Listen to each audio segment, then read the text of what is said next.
नमस्कार। देवरिया की आवाज रेडियो केसरी से प्रस्तुत है स्थानीय हालचाल। पहले मुख्य हालचाल। संत निरंकारी भवन में हुआ भव्य स्वच्छता अभियान का आयोजन। 2 नाबालिग बहनें स्टेशन से लापता, पुलिस जांच में जुटी। होली ईद को लेकर प्रशासन अलर्ट, सुरक्षा के हो रहे हैं व्यापक इंतजाम। और काली पट्टी बांधकर शिक्षक करेंगे अपना काम।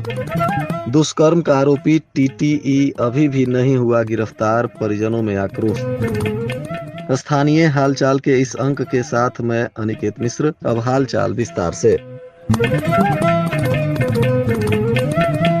संत निरंकारी मिशन ने प्रोजेक्ट अमृत के तहत देवरिया जिले में व्यापक जलाशय सफाई स्वच्छता अभियान चलाया। निरंकारी सदगुरु माता सुदीक्षा महाराज के निर्देश पर यह अभियान विभिन्न क्षेत्रों में आयोजित हुआ। मिशन के सेवा दल के सदस्यों ने उत्साह पूर्वक इस कार्यक्रम में भाग लिया। इस दौरान शहर और कस्बों में स्थित पोखरों, तालाबों और घाटों की साफ सफाई की गई।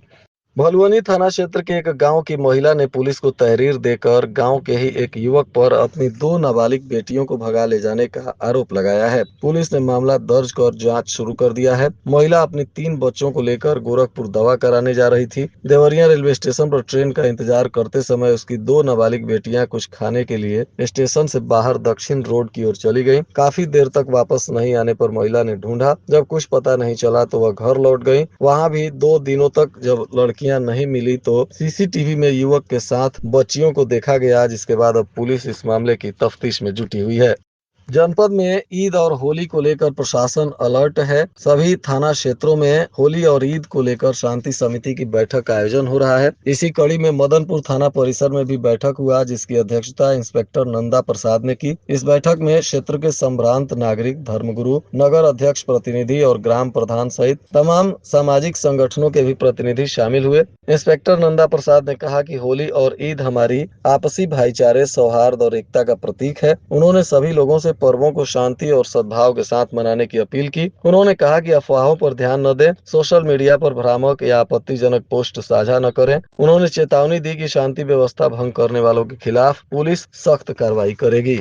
ब्लॉक संसाधन केंद्र लार में शनिवार को संयुक्त मोर्चा के तले एक बैठक हुआ। बताया जा रहा है कि इस बैठक में शिक्षक संगठनों के प्रतिनिधि और सदस्य शामिल हुए। बैठक में टीटी अनिवार्यता के विरोध में प्रदेश नेतृत्व के निर्देशानुसार आंदोलन की रूपरेखा पर सहमति जताई गई। बैठक की अध्यक्षता प्राथमिक शिक्षक संघ के अध्यक्ष डॉक्टर गोविंद मिश्रा ने की। उन्होंने कहा कि अब संघर्ष को निर्णायक मुकाम तक पहुँचाने का समय आ गया है। सभी शिक्षकों को एकजुट होकर आंदोलन को सफल बनाना होगा। जूनियर हाई स्कूल शिक्षक संघ के अध्यक्ष चंद्रभूषण तिवारी ने बताया कि 22 फरवरी को दोपहर 1 से 4 बजे तक सोशल मीडिया प्लेटफॉर्म पर एक्स पर हैशटैग अभियान चलाया जाएगा। इसके बाद 23 से 25 फरवरी तक सभी शिक्षक काली पट्टी बांधकर शिक्षण कार्य करेंगे।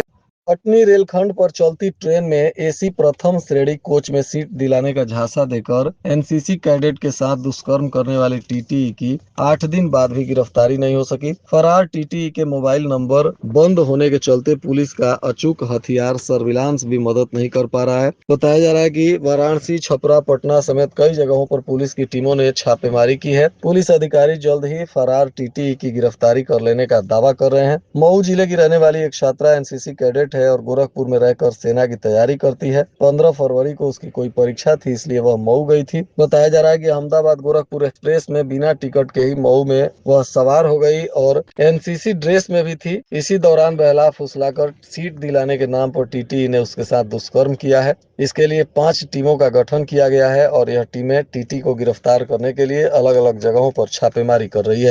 रामपुर कारखाना विकास खंड के सौरेजी गर्ग स्थित जगन्नाथ राव कृष्ण प्रताप राव उच्च माध्यमिक विद्यालय की मान्यता पर ग्रहण लग गया है। केस दर्ज होने के बाद दोनों विद्यालयों को कारण बताओ नोटिस जारी किया गया है। विद्यालयों द्वारा संतोषजनक जवाब न देने पर उनकी मान्यता प्रत्याहरण की कार्रवाई भी शुरू हो जाएगी।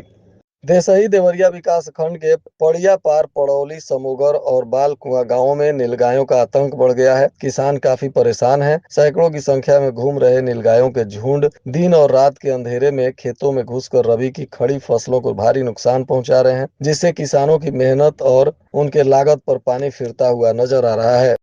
घाट बरहज मार्ग के सूरत बदलने का समय नजदीक आ गया है। लोक निर्माण विभाग की तरफ से भेजे गए प्रस्ताव पर जल्द ही शासन की मुहर लगने के साथ ही बजट भी पास होने की उम्मीद बढ़ गई है। उम्मीद के बीच अब लोक निर्माण विभाग ने टेंडर प्रक्रिया भी शुरू कर दिया है। बरहज विधायक दीपक मिश्रा साका हाल ही में मुख्यमंत्री से मिलकर सड़क के लिए बजट देने की मांग किए थे।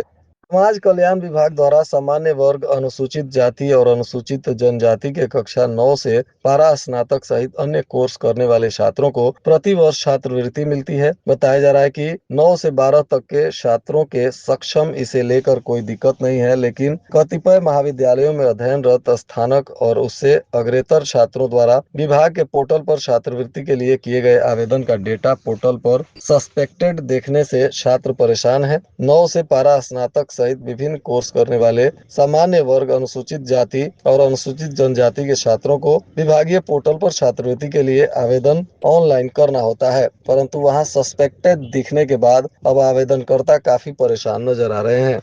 इधर देवरिया में एक सनसनीखेज मामला सामने आया। यहाँ एक शिक्षक ने फंदा लगाकर खुदकुशी कर ली। आत्महत्या से पहले शिक्षक ने 4 पेज का सुसाइड नोट लिखा है और एक वीडियो भी बनाया है, जिसमें देवरिया के शिक्षा विभाग के एक लिपिक पर प्रताड़ित करने और 16 लाख रुपए लेने का आरोप लगाया है। उधर पुलिस ने अब जांच शुरू की है। मूल रूप से कुशीनगर के कुबेर स्थान क्षेत्र के हरैया गाँव के रहने वाले 37 वर्षीय कृष्ण मोहन देवरिया के गौरी बाजार विकास खंड में कृषक लघु माध्यमिक विद्यालय मदरसन में शिक्षक थे। वह शिवपुर साहबगंज में बड़े भाई अवधेश सिंह के यहाँ परिवार के साथ रहते थे। अब उनके कमरे में ही फंदा लगाकर उन्होंने आत्महत्या कर ली और सुसाइड नोट में जो आरोप लगाया है वह शिक्षा विभाग पर कई बड़े सवाल खड़े कर रहा है। इसको लेकर काफी चर्चा है और पुलिस अब मामले की गंभीरता से जांच में जुटी हुई है। ग्राम पंचायतों में फॉर्मों के जीएसटी कटौती और कार्यों का ब्यौरा मांगा गया है। रामपुर कारखाना ब्लॉक में 1 दर्जन फॉर्मों ने सामानों की आपूर्ति की है। एडीओ पंचायत ने सभी सेक्रेटरियों से जानकारी मांगी है। ग्राम पंचायतों में सामानों की आपूर्ति करने वाली फॉर्मों से जीएसटी चोरी की जांच होगी। बताया जा रहा है कि विभिन्न निर्माण मरम्मत कार्यों के लिए विभिन्न फॉर्मों द्वारा सामानों की आपूर्ति की जाती है और पंचायतों से लाखों का भुगतान भी होता है, लेकिन इसमें जीएसटी की चोरी की जाती है और जीएसटी कटौती करने के बाद फॉर्मों ने विभाग में भुगतान किया है या नहीं, अब इसकी जांच होगी।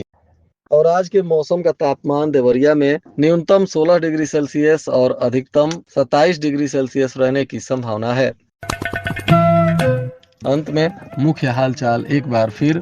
संत निरंकारी भवन में हुआ भव्य स्वच्छता अभियान का आयोजन। 2 नाबालिग बहनें स्टेशन से लापता, पुलिस जांच में जुटी। होली ईद को लेकर प्रशासन अलर्ट, सुरक्षा के हो रहे हैं व्यापक इंतजाम। और काली पट्टी बांधकर शिक्षक करेंगे अपना काम।